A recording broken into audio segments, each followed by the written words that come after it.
E aí galera, tudo bem com vocês? Vamos aí para mais um giro de notícias sobre o Cruzeiro com questões importantes que têm movimentado o ambiente do nosso clube nas últimas horas. Meu nome é Emerson Araújo, esse é o canal 6x1 e desde o início eu peço para você deixar o like no vídeo, se inscrever no canal caso ainda não seja inscrito e usar os comentários para opinar sobre cada um dos temas. Começando com as notícias sobre o time, tá? O Cruzeiro oficializou o empréstimo do lateral esquerdo Rafael Santos para Chapecoense, o atleta fica em Chapecó até o final dessa temporada e o salário será pago pelo time catarinense. O vínculo não será por um ano, como anunciado inicialmente, tá? Ele fica até o final dessa temporada e a gente sabe que a temporada pode ser que vá até janeiro, fevereiro, março. Quando terminar, ele estará de volta ao Cruzeiro e esse empréstimo não tem aí um valor fixado para compra, tá? Então, ao final da temporada, realmente o Rafael volta para o Cruzeiro. Tomara que ele tenha sequência de jogos por lá, possa desenvolver seu futebol e retornar para cá um jogador melhor. Outro lateral esquerdo, Patrick Bray, teve constatado um estiramento no tornozelo e já está fazendo sua recuperação. Não é uma lesão grave e a expectativa é que ele volte aos trabalhos com o grupo na próxima semana. Qualquer lesão nesse momento é complicada para um jogador que está tentando se adaptar e se firmar no grupo do Cruzeiro, né?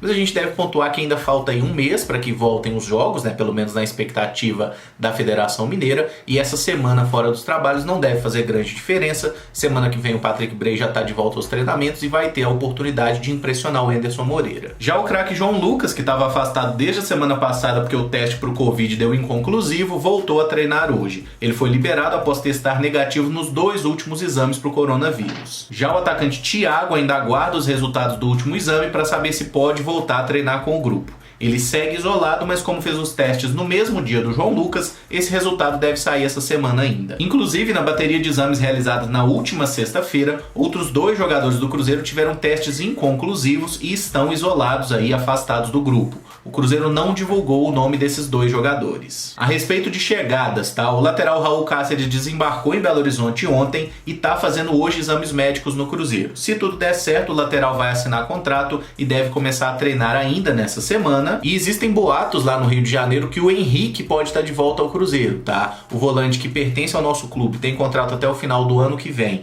e está atualmente emprestado ao Fluminense. Perdeu espaço no time carioca, não vinha sendo utilizado regularmente e pode ser que volte ao Cruzeiro sim. E eu gostaria até que vocês opinassem aí do que acham de um possível retorno do Henrique, se consideram que seria uma boa opção, se é um jogador que pode agregar alguma coisa ao elenco do Cruzeiro ou não.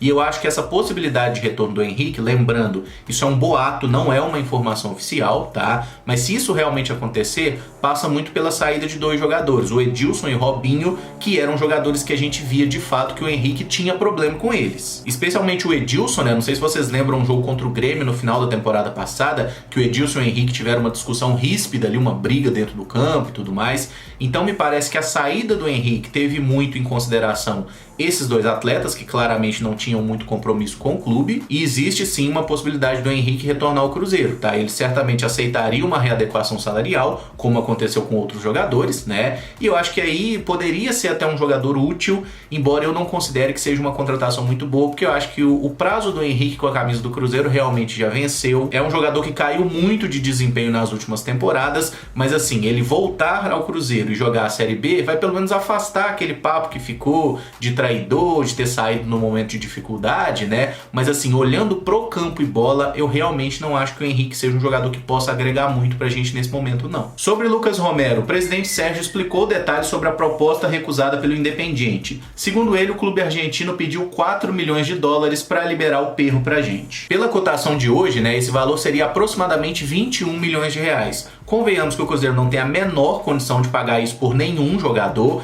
e que, convenhamos, né, nem deve. Olha aí como que tá a nossa situação financeira, desesperados, matando cachorro a grito. Como eu falei no último vídeo, esses boatos de Lucas Romero no Cruzeiro, eles devem continuar circulando aí por mais algum tempo, até porque o Independiente não recebeu outras propostas oficiais por ele até o momento.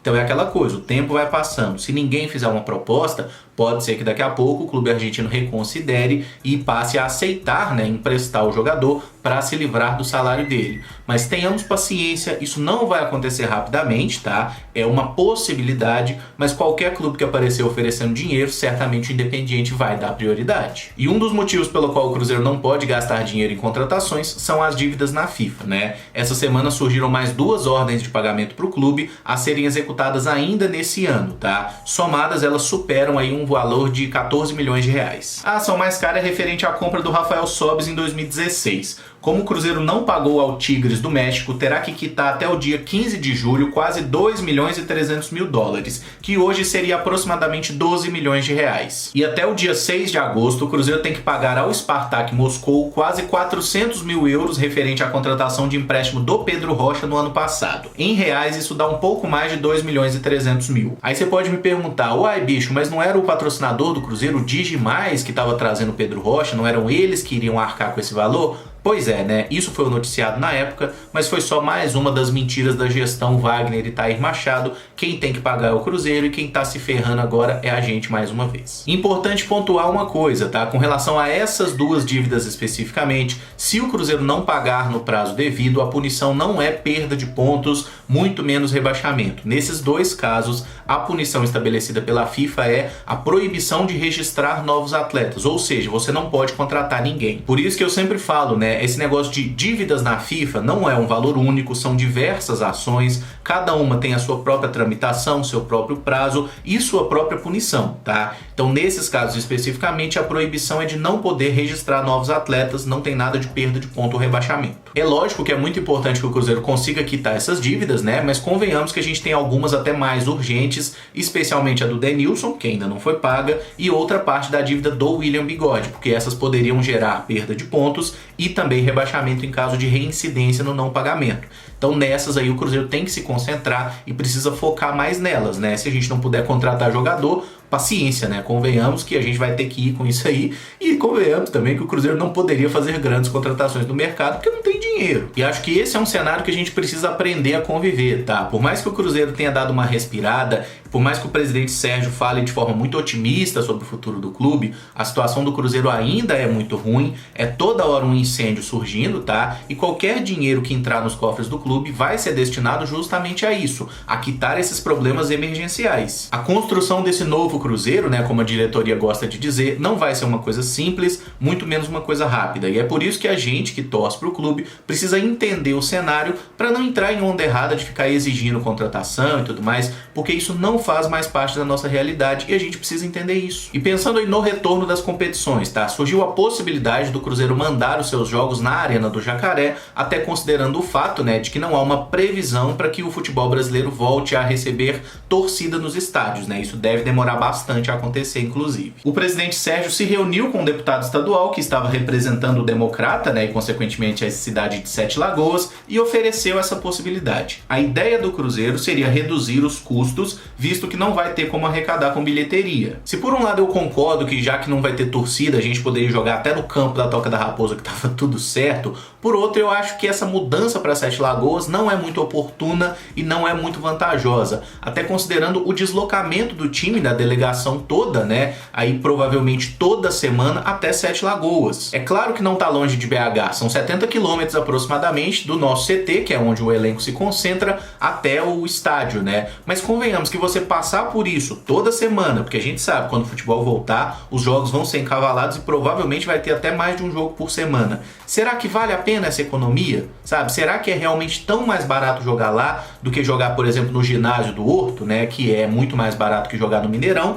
e faz o mesmo efeito, é um campo, é um estádio, né, tudo que a gente precisa para jogar, já que não vai poder receber torcida mesmo. Então a gente não tem condição de fazer uma análise dos valores, quanto é que vai gastar aqui, quanto que vai gastar ali, o deslocamento e tudo mais. Mas pensando na questão até do desgaste dos atletas, tá? Ah, Emerson, mas 70 km é 1 hora e pouquinho de carro. Beleza, cara, mas se você tem uma possibilidade de ficar 20 minutos no busão, você vai ficar mais de 1 hora para ir, mais de 1 hora para voltar, toda semana, sabe? Isso é uma coisa que gera desgaste e os jogadores já vão estar suficientemente desgastados porque vai ter provavelmente 3 jogos por semana. E por mais que eu tenha muitas ressalvas com relação ao estádio, eu não gosto do Independência, acho que o ginásio do Horto me parece ser a melhor opção. O aluguel é mais barato do que o Mineirão, provavelmente é mais caro que a Arena do Jacaré, mas não vai gerar desgaste físico nos nossos atletas. Mas deixe aí nos comentários o que você acha dessa possibilidade do Cruzeiro voltar ao palco do 6-1. E por fim, vamos fechar com a assunto Adidas, tá? Que deveremos ter novidade aí já nessa semana. O presidente Sérgio prometeu o anúncio de um novo produto da parceria Adidas e Cruzeiro, que provavelmente vai ser o tênis, né? Similar ao que Adidas e Flamengo anunciaram semana passada. Com relação ao uniforme, o presidente garantiu que a nossa terceira camisa dessa temporada vai ser lançada no mês de agosto, tá? E que os uniformes do Centenário, né, também já estão prontos e aprovados. É óbvio que ele não deu muitos detalhes, como o nosso aniversário é em janeiro, ali em dezembro devem ser revelados aí esses novos modelos, né, do uniforme que o Cruzeiro vai utilizar nos 100 anos. E sobre esse terceiro uniforme, o pessoal do Hoje em Dia trouxe a informação que a camisa do Cruzeiro foi inspirada no uniforme que a Juventus teve na temporada passada, esse mesclado entre preto e rosa. Segundo a fonte do jornal, o uniforme do Cruzeiro seria similar, mas com tons de azul. Eles fizeram essa montagem de uma projeção de como poderia ser a camisa, deixando bem claro, essa não é a imagem oficial do novo uniforme. Mas se a camisa for realmente parecida com essa, eu acho que vai ser uma das coisas mais feias que já fizeram pro time do Cruzeiro vestir, né? Pelo menos que eu me lembre aí dos últimos anos. Porque essa aí parece de fato que é uma camisa que foi manchada com água sanitária. Imagino que não vai ter tanta diferença entre esses tons de azul, né? Se a ideia é fazer esse negócio mesclado aí, eles devem fazer um negócio de um pouco mais de bom gosto, uma coisa um pouco mais harmônica, mas é importante destacar, isso aí é uma simulação, é uma montagem, tá? De como vai ser essa camisa pelas informações que eles obtiveram com alguma fonte interna. E muita gente fala da questão de ter um concurso para escolher o novo uniforme, como recentemente aconteceu no nosso rival, e eu acho de fato que é uma ideia muito boa, pelo que a gente vê aí do pessoal fazendo na internet, né? Tem designers muito melhores aí fazendo camisas do Cruzeiro na internet, entre a nossa torcida, do que o pessoal que faz para grandes marcas, né? Justamente pelo cuidado, né? É só o torcedor do Cruzeiro que vai ter o cuidado de fazer uma camisa realmente pensada no Cruzeiro. As grandes empresas, elas fazem um template e mudam as cores, né? E entregam a mesma coisa para todo mundo. Mas como o presidente mesmo disse, é complicado fazer isso quando se trabalha com uma empresa grande como a Adidas. É tudo muito mais burocrático, a empresa atende tantos clubes que não tem uma dedicação exclusiva para entregar os materiais tão rápido e aprovar mudanças facilmente. É o ônus de se fazer parcerias como essa, né? A torcida do Cruzeiro, em sua maioria, queria muito que o clube vestisse a camisa da Adidas e isso está acontecendo, mas não é mar de rosas. A gente viu muitos problemas na questão contratual e isso foi outra coisa até que o Sérgio falou, que a ideia do Cruzeiro é manter a parceria com a Adidas até o final do vínculo atual, que é o final da temporada 2022, tá? Se porventura, ao final desse terceiro ano, o Cruzeiro achar que tem outra alternativa melhor, seja outra empresa ou uma fabricação própria, eles vão partir para isso, mas o Cruzeiro vai cumprir o contrato atual com a Adidas. De momento é isso, se gostou do vídeo eu peço que você deixe o like, que se inscreva no canal caso ainda não seja inscrito e use os comentários para dar a sua opinião sobre cada um dos assuntos que aqui abordamos. Muito obrigado por acompanhar, um abraço e até o próximo vídeo. Valeu!